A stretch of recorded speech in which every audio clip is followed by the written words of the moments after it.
Hi good morning students. आज हम करेंगे Planck's hypothesis of radiation law.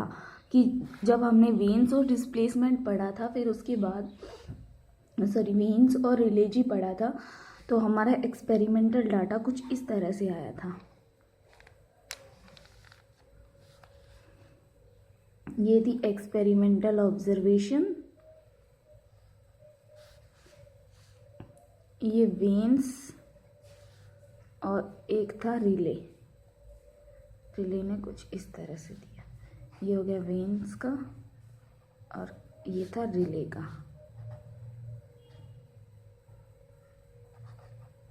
इन्होंने ये जो रिजल्ट था हमारा, ये कहाँ से निकाला था? ये रिजल्ट निकाला था उन्होंने क्लासिकल से। एक तरफ फ्रीक्वेंसी चल रही थी और एक तरफ एनर्जी चल रही थी। फ्रीक्वेंसी एंड एनर्जी, ये ग्राफ था।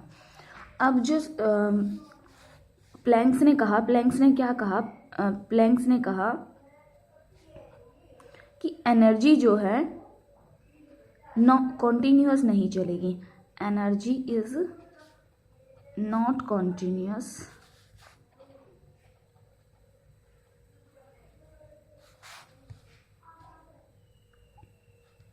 but exchange in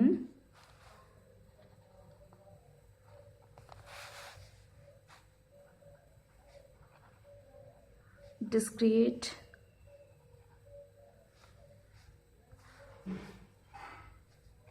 टर्म या फिर फॉर्म। ठीक है, कि energy is not continuous but exchange in discrete term. Energy जो है आपकी डिस्क्रिएट फॉर्म में चलेगी, ये कहा प्लैंक्स ने। अब जो प्लैंक्स की हाइपोथेसिस थी रेडिएशन लॉ की, वो प्लैंक्स की हाइपोथेसिस क्या थी? प्लैंक्स हाइपोथेसिस वो यही थी कि एनर्जी कॉन्टिन्यूअस नहीं है, डिस्क्रिएट है। तो उसने कहा कि ये जो है क्वांटम थ्योरी है हीट रेडिएशन की। ये जो डिस्क्रिएट फॉर्म है, ये क्या है? Quantum theory of heat radiation.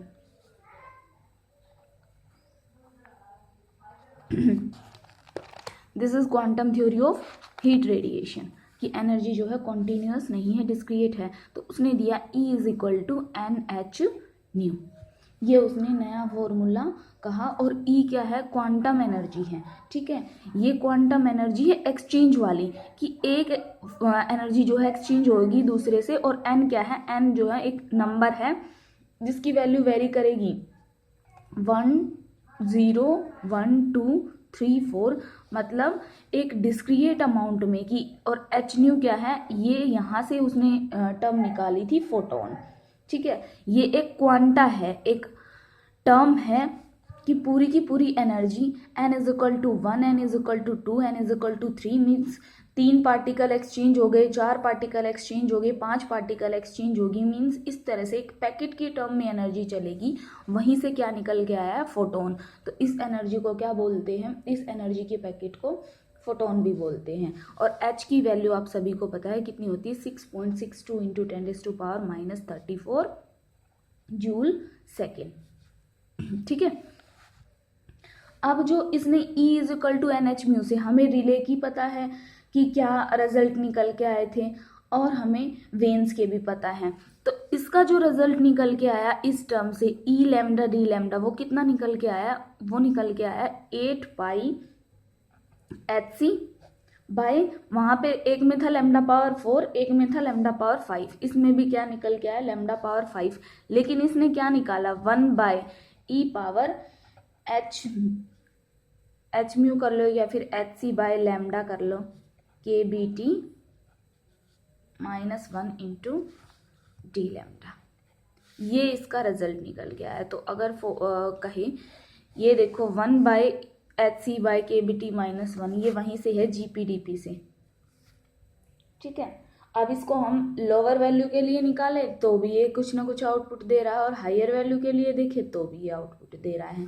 और ये एक्सपेरिमेंटली जब इसको अप्लाई किया गया तो एक्सपेरिमेंटल जो ऑब्जर्वेशन थी इस तरह से एनर्जी की, ठीक है, ये उसके साथ क्या किया, इधर फ्रीक्वेंसी इधर एनर्जी, ये एक्सपेरिमेंटल डाटा के साथ क्या हो गया, मैच हो गया।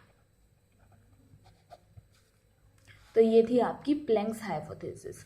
अब जो टर्म आई है फोटोन, उसके बारे में भी जान लेते हैं। तो फोटोन किसको कहेंगे, जो एनर्जी एक्सचेंज हो रही है पैकेट की फॉर्म में, उसको क्या बोलेंगे, उसको बोलेंगे फोटोन।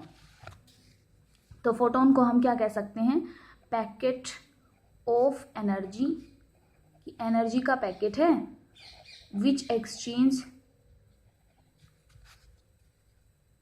एनर्जी, विच एक्सचेंज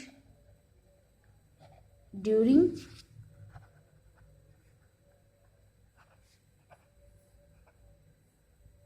एनी, देखो पैकेट ऑफ एनर्जी है जो एक्सचेंज होगा ड्यूरिंग एनी इलेक्ट्रोमैग्नेटिक प्रोसेस, ठीक है, जो भी प्रोसेस होगी एनर्जी एक्सचेंज प्रोसेस, उसमें एनी इलेक्ट्रोमैग्नेटिक की इलेक्ट्रिक प्रोसेस हो या फिर मैग्नेटिक प्रोसेस हो, उस प्रोसेस में। और ये एनर्जी जो है, ये इसके अंदर एनर्जी कौन सी होगी, इलेक्ट्रोमैग्नेटिक रेडिएशंस होंगी इसके अंदर, ठीक है। तो हम ये भी बोल सकते हैं कंटेन्स इलेक्ट्रोमैग्नेटिक रेडिएशंस, ठीक है।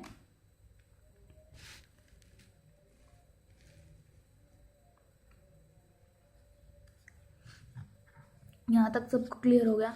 अब इस फोटोन्स की क्या है, कुछ प्रॉपर्टी भी हैं। क्या प्रॉपर्टी है, फर्स्ट प्रॉपर्टी देखते हैं कि जो एनर्जी होगी वो कितनी होगी, NH म्यू होगी, ये सभी को पता चल गया, ये होगी इसकी फर्स्ट प्रॉपर्टी, ठीक है। सेकेंड प्रॉपर्टी क्या कहती है कि जो रेस्ट मास है फोटोन का वो कितना होगा, 0 होगा, rest mass of the photon is 0। अब रेस्ट मास आपने रिलेटिविटी में पढ़ा था, रिलेटिविटी क्या कहती है,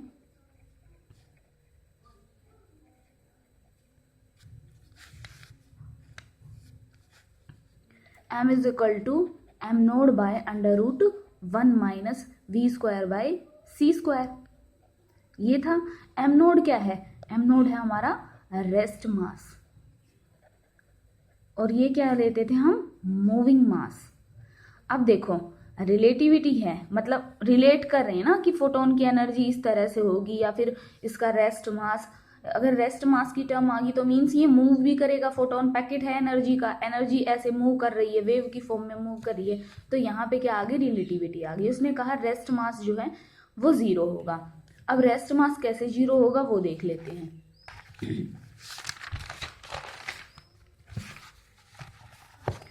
यहाँ से देखो हमें पता है m is equal to M naught by under root 1 minus we square by C square. अब ये क्या कर सकते हैं, m से मल्टीप्लाई कर दो इधर, 1 minus we square by C square की power 1/2 is equal to M naught. अगर ये वेलोसिटी ऑफ लाइट से ट्रेवल करे, c हो जाए, तो मास कितना हो गया, 0 हो गया। और यहीं से क्या कंक्लूजन, अगर इसका रेस्ट मास 0 होता है मीन्स ये मूव करेगा वेलोसिटी ऑफ लाइट से, मीन्स इट ट्रेवल दो velocity of light,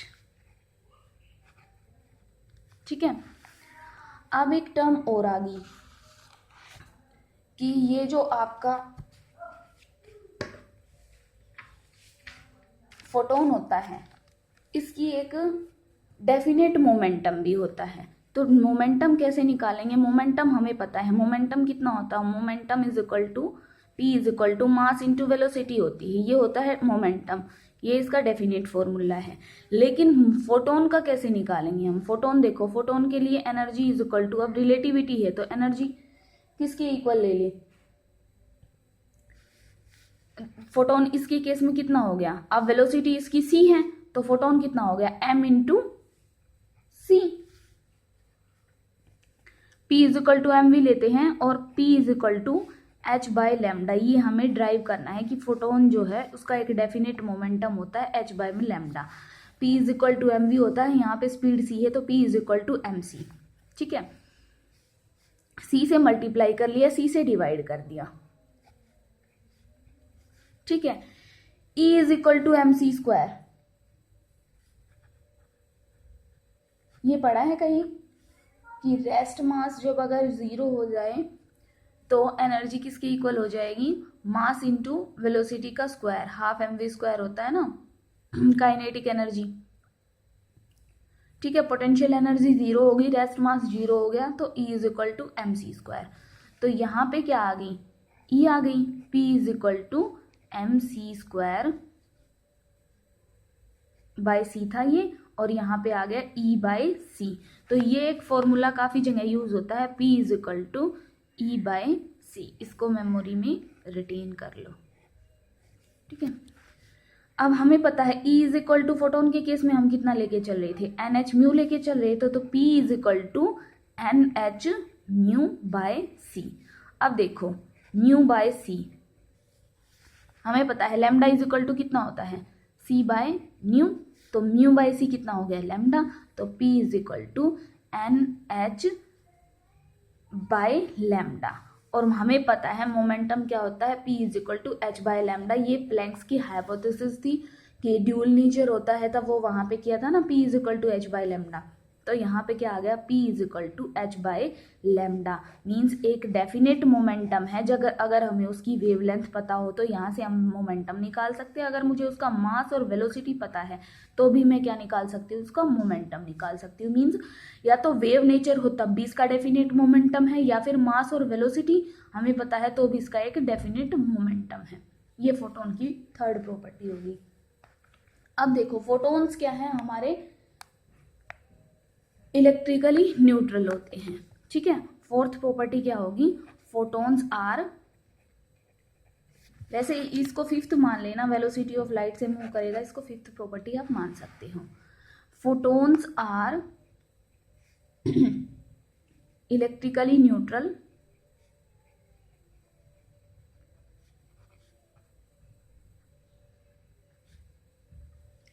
so not affected by